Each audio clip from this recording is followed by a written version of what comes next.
Hi, and welcome to Wrong Way. And today I'm gonna tell you about power knobs, what they are and what they're not. Alright, so for the past 2 months I've been riding both the Cohedron power knobs and the Fusion power knobs on my wheels, on the Lynx, the ET Max, Blitz, Extreme, and I could gather some intel for you so you know better what those front padless EUC side pads are all about. And if you're new to EUCs altogether or you're new to side pads, well, side pads essentially help you to control the wheel better. You can do some bunny hops with power knobs or side pads, you can brake better, you can accelerate better, also due to this heel lock, and in general, just your maneuverability and control of the wheel increases. And how much does it increase with power knobs? Well, this is what this video is all about. But first, let me tell you some general stuff about power knobs. Well, they're made in Canada, which is good, I guess. The print quality is pretty good. Those are 3D printed pads. I like the attention to detail and they're very durable. I had a couple of crashes with wheels that had both the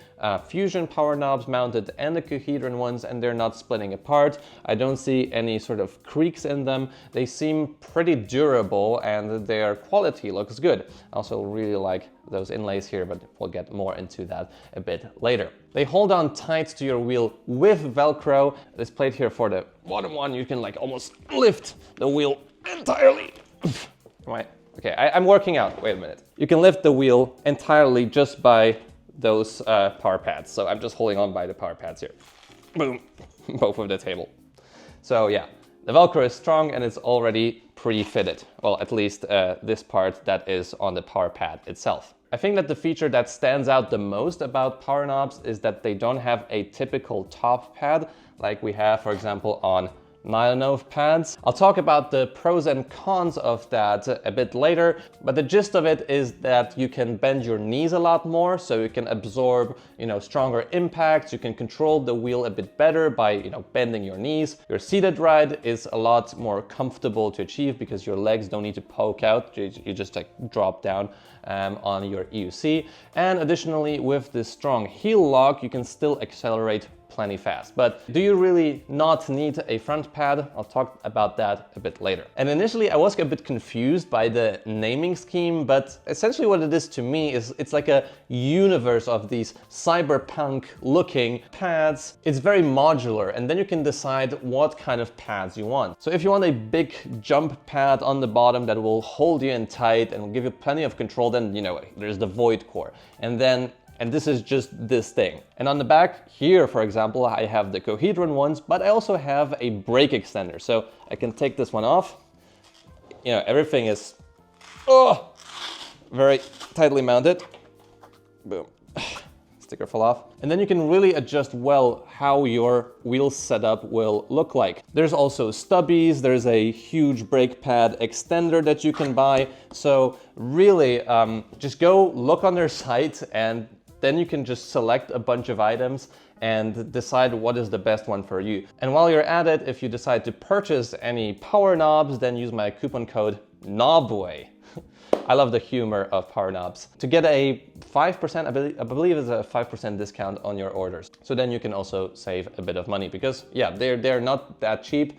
They range between like, I think $150, $250 for a whole set. So it's not cheap, but at least you can get a bit of a discount with my coupon code. To me, they were sent as a one-piece pad and I just cut them through the middle, and really that is what I would also suggest you to do, because then you can adjust those pads a lot better than just having a pad which is sort of locked in front and back. It really changed the game for me. Disclaimer here, I did reach out to PowerKnobz and they did provide me with a set of Cohedron power pads as well as Fusion power pads. I didn't have to pay for them, but as usual, I will give you my unbiased opinion on the use of both of these pads. So on the Veteran Lynx, I have a Fusion setup and I will talk about each pad sort of individually because that makes it a bit more digestible for me. So this is the Cohedron brake pad with the brake extender. We'll talk about that a bit later. And this is the Void Core Prime V2 power knob. sort of bottom pad. So we'll talk about this first. So when it comes to those void cores, those are the widest pads I've ever had on the wheel. They're almost as wide as my shoe. And they're also curved on the bottom, like sort of this shape. Here's your shoe. This is the shape of the pad to make falling from the wheel a bit less probable. And it's also just a bunch more ergonomic for that, because I mean, your foot is not shaped like a square, it's very much rounded off. So that's very cool about them. They also have those very sweet looking reflectors that really look spectacular, and in general their design is really cool. Now there's also this core element here, and this core thing does not light up on mine. I believe the production on those power cores is currently halted because it's just difficult to make them, but hey, if they're ever available again, I mean, they look pretty cool, and yeah, I would love to have them. And if you want to get your feet into those pads, it's almost like a slipper fit, because it's here, it's wider on the side, so it's almost like you need to put them, well, I do it like this. You fit them in like a slipper, and then you can fit your foot and shoe in quite comfortably. And then if you want to ride seated, your knees can go all the way down here, making a seated ride very, very comfortable and easy to achieve. You just don't need to have your knees and legs spread out. I also have this small extender here. I didn't see it on the site, but this just gives me a little bit more leverage on a shin pad during acceleration. Now, probably the thing you're wondering the most is, can you climb up a hill with this? And I climbed this very long 35-degree incline just with this setup, so yeah, you can do it. Most of the acceleration and torque on PowerKnobz depends on how much you lean forwards and then how strong your heel lock here is. I also do help myself a little bit more, leaning my knees against this top bumper by nylon oath, but there is riders that can accelerate insanely quickly just using this setup. It's very flowy without the top pad. You don't run into the top pad and suddenly accelerate by accident. It's easier to go jumping without the top pad. I jump almost exclusively without the top pad. So yeah, give it a try. I mean, I learned how to ride on an electric unicycle without pads altogether, so this really did feel like home to me. Although after a while, I did tend to use a top pad on this setup as well, which is the kinetic top pad. So maybe in the future we could see a top shin pad by PowerKnobz. Well, let me know in the comments if you want to see one. So to quickly sum up the upsides, it's very much a very comfortable seated ride. It gives you more leg room to jot the EUC around wherever you want. I think it's also better for flowy off-roading, for jumps, to not actually have this top pad installed. I think they look really sick, and they also give you additional visibility with this reflector. Now, when it comes to downsides of this void core element, I would say that it makes the wheel extremely wide. So if you're just pushing it around in stores, it's just a huge chunker,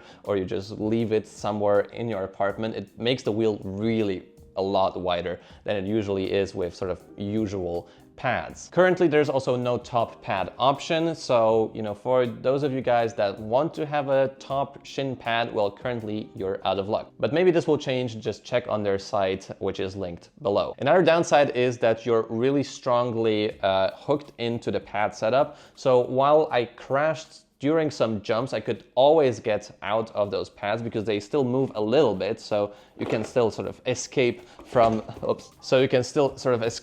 this pad setup. Sometimes when I was going really slow and this wheel just overleaned to the side, I once couldn't get my foot out of it, and then it becomes really scary. So you just need to be aware of it, that you're a lot more connected to the wheel, especially if you have those pads down low. And my last complaint is that they just come in black, and there is no other color available. Now, black is of course very universal, and a lot of people like black, but I do like my colors, so I still have some accent coloring with those pink inserts, hot pink if you want to get the same thing. But I would just like a bit more adjustability with them. I mean, tougher for everything when it comes to manufacturing, but I have to bring it up because other pads have color options. All right, so now let's talk about the Cohedron acceleration pad. And this pad I really like as well. It's a bit narrower than the Void Core Prime, so it doesn't make this wheel all that wide. and it still has those sweet protectors in the front. Then we also have a bit of a different shape here. I love that we have, I think it's slightly more space to lift your wheel up, and I still had plenty of control on it. I mean, with PowerKnobz, I can really do very high bunny hops, and I love the control both with those and the Void Core Primes. Now, the difference in the Cohedrons is also this top pad, and it's really squishy, as you can see. It's almost like bending here if you bend it the right way. But when riding, it just gives you plenty of control, and you can really feel out how you accelerate with the wheel and when you're sort of overdoing it. So it's more of a suggestion power pad, which still gives you a bit of leverage and a bit more acceleration, rather than like a stiff surface where you will be jolted around when doing off-road. So especially if you have some, small imperfections on the road, you go off-road fast, this will just help you to stay grounded and not have the wheel slip and accelerate because you hit against the pads. So I really do like those, and maybe this is also the more sort of reasonable setup for most riders because they're just not so overkill like the Void Cores. And this is how I usually ride it when I have the top pads on. So sort of like an extender to the bottom pad. They are also a bit easier to get in and out of. So to summarize the upsides, I would say it's still a great improvement to the maneuverability of the wheel. It's cool to have this little bit of a shin pad action, although I was also using a top shin pad for some of the things I do getting around the city. They will really let you up your bunny hop game, and they're just a bit tinier, a bit more, convenient than the wide Void Cores. Now, when it comes to the downsides, because they're narrower, it's also a bit easier to fall out from those pads if you're doing some extreme off-roading or racing. The shin pads, they can be sometimes in the way. So compared to, for example, Nylonov pads or Grizzly pads, there you can really adjust the angle of this top pad. Here you can't. You sort of have to move the whole thing around, and maybe the bottom option will not fit you all that well. Now, I did find a sweet spot for myself, and I also feel like when I accelerate strongly, it's almost pushing into my leg here on the top. So you can also get some shoes that have a bit more protection here on the top so you don't get squished by the pads if you accelerate. But I really did find this sort of position that I'm in right now to be a very comfortable one, and going off-road has been really a bliss for me. Although, as said, I was still using shin pads depending on the ride. Now I basically ride most of the time also with shin pads, but for some of the things I still take them off, especially for jumps. Now, is the top shin pad absolutely unnecessary? Well, it depends. For me, I was riding this power pad setup both with an acceleration pad on the top and without it, and here are sort of my conclusions. So when you ride this setup without this top acceleration pad, you mostly depend on leaning and locking your heel here. Oh, let me get a shoe. And locking your heel here with this brake pad. So then when you accelerate, you should almost not lift up your shoe at all. It should just stick to the bottom here, and you should also not fall out from your shoe. Now, I know that there's plenty of riders that do it this way, and it totally makes sense. For me, I just don't trust that much in my shoes for extreme kind of things. So I can climb pretty steep inclines without the top pad, but it is a bit more comfortable to me to just do it with the pad. The same thing applies for very strong acceleration. Now, again, you can do it with just a heel lock and leaning forward, and it's very cool, and people can do it very well. I do just sometimes like to rest my shins against this top power pad just to do the same thing, just a bit more easy. So here you have to sort of pick your poison, and probably it's also best to have shoes like these. So then you can like trust in them a bit more than the shoes I showed you a bit before. But yeah, for me, I mostly ride them with the top pad now, just to have a bit more easier acceleration. And I don't have such a comfortable seated ride, but it's still okay. And then if I do inclines, I need very sudden bursts of acceleration, like really powerful sandy riding, etc. And not losing grip up an incline and controlling the sort of torque a bit better. I still have the top pad on. But if I do jumps, if I want to do some, you know, nice carving, if I want to be really flowy with the wheel, then I remove those top pads. So I think that both riding with a shin pad and without a shin pad is relevant. You just need to know what are the upsides and downsides of it. So now let's talk about the Cohedron back pads. And they're also really awesome. They also have a little bit of give here on the top, as you can see, because they're mounted to the side of the wheel. Oh, the wheel is falling. To the side of the wheel, but they extend over sort of the mounting plate of them. So they have a bit of give, but they are still plenty strong in here, and I really like this mounting method here.